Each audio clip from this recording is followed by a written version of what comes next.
உம்மை தியானம் செய்யாதபடி இருந்தால் பாவியேனே. பாபிதான். தியானம் செஞ்சு விட்டார்னார், அப்புறம் அவனை பாவின்னு சொல்லலாமா? சொன்னால் பகவானுடைய நாமத்துக்கே கௌரவ குறைச்சல். யாரையும் பாபின்னு சொல்லாதேன்னு உத்தரவு போடுறான் அர்ஜுனனை பார்த்து கண்ணபிரான். அபிச்சேத்து சுதுராச்சாரா, துராச்சாரம் 1000 இருந்தாலும் அவனை பாபின்னு நீ சொல்லாதே.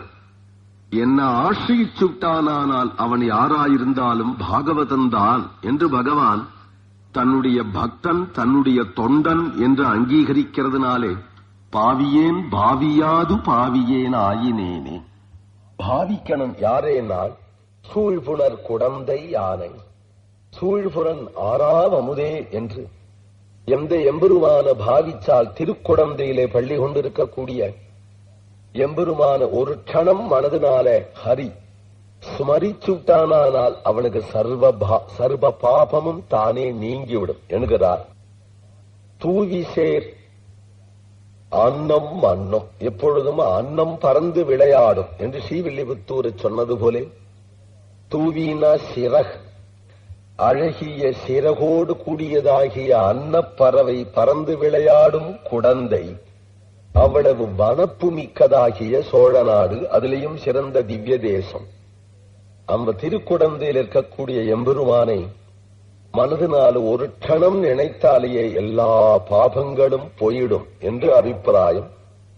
காவியை வென்ற கண்ணார் கலவியே கருதி அப்படிங்கிறது திருமாலையிலே சூதனாய் கல்வனாய் தூர்த்தரோடு இசைந்த காலம் என்கிற பாசுரத்தில் சொன்ன அபிப்பிராயத்தை இங்கே சொல்லுகிறார்.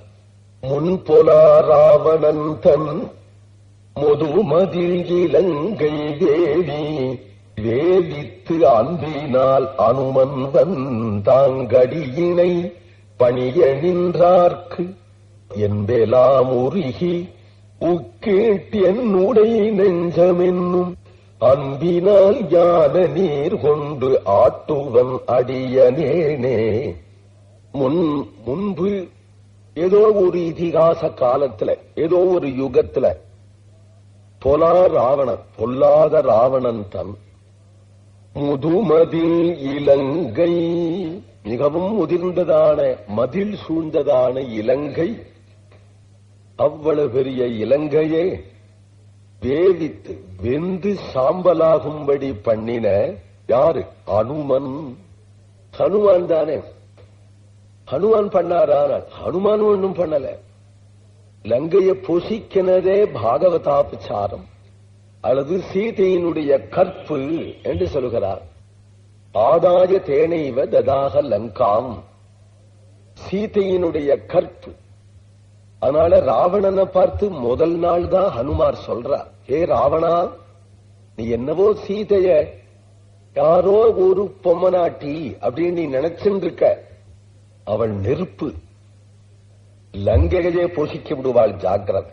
சீதாயா தேஜசா தக்தாம் என்று சொல்லுகிறார். சீதையினுடைய தேஜஸ்னால் பொசுங்கி விடும் லங்கேன்னு சொன்னார். அப்ப ஹனுமாருக்கு ஒன்னும் பிளான் இல்ல. ஊர்ல வந்துட்டுதான் வந்துருக்கோம், கொஞ்சம் நெருப்பு வச்சுட்டு போவோம், பிளான் இல்ல. அதுக்கப்புறம் இந்த குரங்க கொல்லுடா அப்படின்னா ராவணன். தூதனா வந்த குரங்க கொல்ல வேண்டாம் நான் விபீஷணன். அப்படியானால் குரங்குக்கெல்லாம் வால் தான் முக்கியம், வாலில நெருப்பு வச்சு அனுப்புன்னா. அதுவோ குரங்கு இங்கெங்கேயும் தாவும். வாலில நெருப்பு வச்சு விட்டா வால் நெருப்போட தாவுமே, நெருப்பு பிடிச்சிருடுமே அப்படின்னு அங்க இருக்கக்கூடிய ராட்சசர்கள் எல்லாருமே பேரணியர்கள். ஒருத்தருக்காவது தோணலியா நெருப்பு வச்சு விட்டு கொட்டு மோளம் கொட்டி அனுப்பினதும் உடனே என்ன பண்ணாருங்கிறார், அந்த வாக்க சத்தியம் பண்ணினாராம். சீதையினுடைய தேஜஸ்னால பொசுங்கம் அப்படின்னு சொன்னார் இல்லையா, அதை நிரூபணம் பண்ணினார். அதனால ஆதாய தேனைவது நாகலங்காம் என்று ஹனுமான புகழ்ந்து பாடுற வழக்கம். ஆனா துளசிதாஸ் ராமாயணத்துல சொல்றார், சீதையினுடைய கற்புனாலே லங்கைய பொசிக்கினார் அப்படின்னு நாம் வால்மீகி ராமாயணப்படி சொல்றோம். துளசி ராமாயணப்படி சாது அவக்யா கர பல ஜெய்சா ஜாடா நகர அநாதகர் ஜெய்சா. பரமபாகவதன் இல்லையா ஹனுமான்? ஹனுமானுடைய வாலில நெருப்பு வச்சதாகிய பாகவதாபசாரமே அந்த லங்கை புசிக்கித்து என்கிறார். முதுமதில் இலங்கை வேவித்து அன்பினால் அனுமன் வந்து ஆங்கு அடியினை பணிய. அங்கேருந்து ஓடி வந்த ஹனுமான் சீதையினிடத்தில் சூடாமணியை பெற்றுக்கொண்டு ஓடி வந்து ஸ்ரீராமனை சேவிச்சு சீதையை அப்படின்னு ஆரம்பிக்கிறதுக்குள்ளே என்னாச்சு என்று பெருமாள் கதவுவரே என்று நினைச்சு கண்டேன், முதல்ல கண்டேன் விட்டாரா. திருஷ்டா சீதேதி ஹனுமத்வச்சனாத் அமிர்தோபமம் என்று வால்மீகியும் சொல்றார். கம்மனும் கண்டேன் சீதையை என்று ஆரம்பிக்கிறான் என்கிறார். கண்டேன் அப்படின்னதும் அன்பினால் அனுமன் வந்து திருவடியில சேவிச்சுட்டு கண்டேன் என்றதும் பெருமாள் உருகி போயிட்டார். என்ன உருகினார்னா, இப்படி ஒரு நல்ல செய்தியை சொல்றதுக்கு ஒத்தன் இருந்தானே. ஏன்னா இந்த மரத்துக்கு அந்த மரம் சீதையை கண்டையா, சீதையை கண்டையா, சீதையை கண்டையா யார் சொல்லுவாள்? நமக்கு கண்டேன்னு ஒருத்தர் சொல்ல மாட்டாளா என்று இவர் 10 மாசமா துடிச்சது. நான் கண்டேன் என்று ஒருத்தர் சொல்ல மாட்டாரா என்று துடிச்ச பொழுது கண்டேன் என்று ஒருத்தர் சொன்னார் அப்படின்னதும் பெருமாள் உருகினார். ஏனால் இவருக்கு நான் என்ன செய்யக்கூடும்? இதந்து மமதீனஸ்ய மனோபூய பிரகர்ஷதி யதிஹாஸ்ய பிரியாख्यातुः ந குர்மி சதிருஷம் பிரியம் ஏஷ சர்வஸ்வபூதோஸ்து பரிஷ்வங்கோ ஹனுமதः மயா காலமிமம் பிராப்யேகே தத்தஸ்தஸ்ய மகாத்மனः. தன்னை தீனனாக நினைச்சின்றார் ராமர். ஹனுமானே மகாத்மாவாக நினைச்சார். என்னையே பிழைக்க வச்சவர் ஹனுமான் தான் என்று சொல்லுகிறார் ராமர். அவருக்கு ஈடான ஒரு கைமாறு நான் செய்யணுமே. வாதமாமகன் மர்க்கடம் விலங்கு மற்றோர் சாதி என்றொழிந்திலே புகந்து காதலாதரம் கடலினும் பெருக நீ செய்த கவினுக்கில்லை கைமாறு. இதே திருமங்கை ஆழ்வார்தான் இந்த பாசுரமும். உனக்கு நான் என்ன செய்வேன் என்று கண்கலங்கி நிற்கிறார். ஆழ்வார் அதை பார்த்தாரா? பெருமாள் கண்கலங்கி நிற்கிறார். ஹனுமான பார்த்து உனக்கு என்ன செய்வேன் என்று கலங்கினார் அப்படிங்கிற இந்த நிலையில ஆழ்வார் கலங்கி போயிட்டேன்கிறார். திருமங்கை மன்னன் இருக்கிற ஆழ்வாருக்குள்ளே நல்ல தைரியம் உடைய ஆழ்வார் இவர்தான். ஆனால் பெருமாள் கலங்கினார் என்றதும் இவர் நிலை என்ன ஆச்சுன்னா, அப்படி ஹனுமன் பணியே நின்றார்க்கு நான் இவனுக்கு ஒன்னும் செய்ய கடப்படலையே என்று நின்றார்.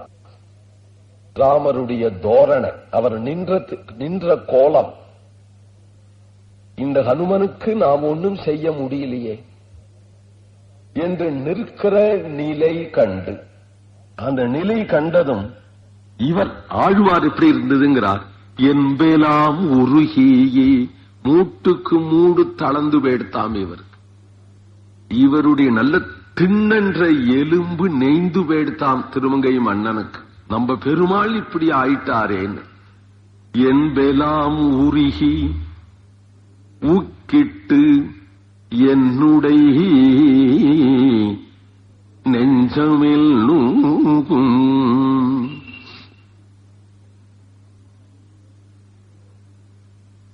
என்னுடைய நெஞ்சம் அப்படியே உருகி, ஊக்கிட்டுனா உருக்குலைந்து என்னுடைய நெஞ்சமென்னும் அன்பினார் அப்படியே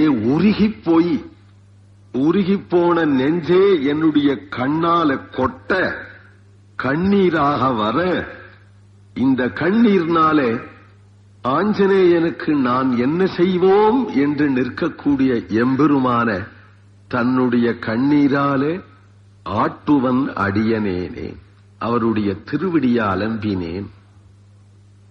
என்னுடைய கண்ணீராலே அவருடைய திருவடிய அலம்பினேன், திருவடிக்கு பாத்தியம் அர்க்கியம் கொடுத்து பூஜித்தேன் என்று சொல்லுகிறார். இதுல பூஜாம் ஸ்வீகுரு புண்ணிய ஸ்லோகா.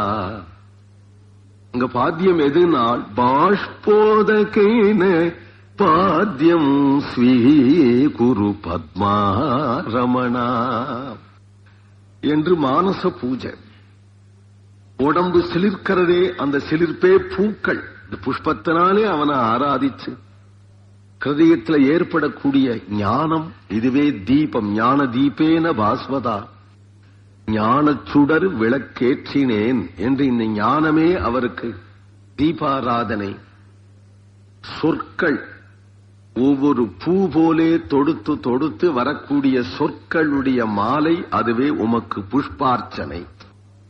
இப்படி பாத்தியம் கொடுத்த திருமங்கை மன்னன் அடுத்த பாசுரத்திலே பூமாலை சூற்றார். பூமாலை எது? அவருடைய பாமாலை தான். இந்த திருக்குறுந்தாண்டகம் என்கின்ற 20 பாசுரம் சேர்ந்ததாகிய சின்ன தொடையல், இந்த மாலையை தொடுத்து எம்பெருமானுக்கு சாத்துகிறேன் என்கிறார்.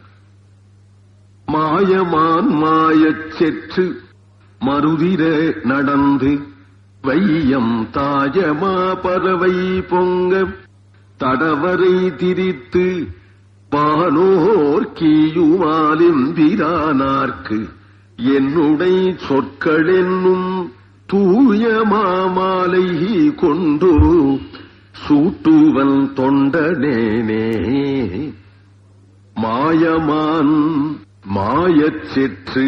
ஸ்ரீராமாவதாரத்தில் மாயமாய் வந்த மாரீச்சன், அந்த மாரீச்சன் மாண்டு போகும்படியாக செற்று அவனை துரத்தி ஓடி தன் அம்புனால அடிச்சு ஒரு யுத்தம் செய்வது போலே அவனை அடித்து, கிருஷ்ணாவதாரத்திலே மருது இர நடந்து 2 மருத மரமும் இற்று விழும்படியாக அதனுடைய இடையிலே தவழ்ந்து சென்று நடந்து வையம் தாயே. திரிவிக்ரமாவதாரத்திலே இங்க ஒரு கால், பர்மலோகம் ஒரு கால் என்று திருவடி வச்சு தாவி வையம் தாயமா பறவை பொங்க, விசாலமான சமுத்திரம் பொங்கும்படியாக தடவரை மண்டரம் என்கின்ற மலையை அதில் போட்டு திரித்து கடைந்து, இப்படி கூர்மாவதாரம், திரிவிக்ரமாவதாரம், கிருஷ்ணாவதாரம், ராமாவதாரம் என்ற எல்லா அவதாரங்கள்லையும் குணானுபவம் பண்றார் திருமங்கையாழ்வார்.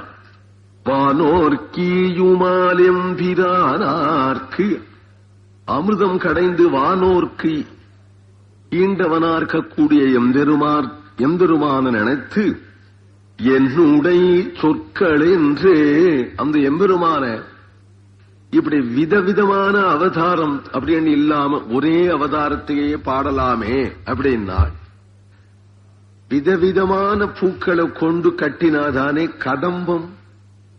ராமாவதாரத்திலே சில கல்யாண குணம், கிருஷ்ணாவதாரத்திலே சில கல்யாண குணம், நரசிம்மாவதாரத்திலே சில கல்யாண குணம் என்று அந்தந்த சரித்திரங்கள் அந்தந்த குணங்கள் விதவிதமாக இருக்கிறதுனாலே ஒரு மாலை கட்டினா விசித்திரமா இருந்தா அது ஒரு அழகு. ஒரே சேப்பு மாலையா, அரளியாலேயே ஒரு மாலை, வெள்ளையாலேயே ஒரு மாலைன்னு கட்டினாலும் அழகுதான். இருந்தாலும் ஒரு கதம்ப மாலை கட்டி பெருமாளுக்கு சாத்தனம் அப்படின்னு தோணின அவருக்கு ஸ்ரீ ராமாவதாரத்தினுடைய காம்பீரியம், கிருஷ்ணாவதாரத்தினுடைய முக்த பாவம் லீலை, திரிவிக்ரமாவதாரத்தினுடைய உயர்வு, அமிர்தம் கடந்து கொடுத்த கூர்மாவதாரத்தினுடைய பரோபகாரம் முதலியதான அவனுடைய குணங்கள் ஒவ்வொன்று ஒரு விதமாக ருசிக்கிறதா இருப்பதனாலே அவைகளால ஒரு மாலை கட்டி சொற்கள் என்னும் இந்த சொல் மாலையை கட்டி, இதை காட்டிலும் பவித்திரமானது வேற என்ன? இதை சேவி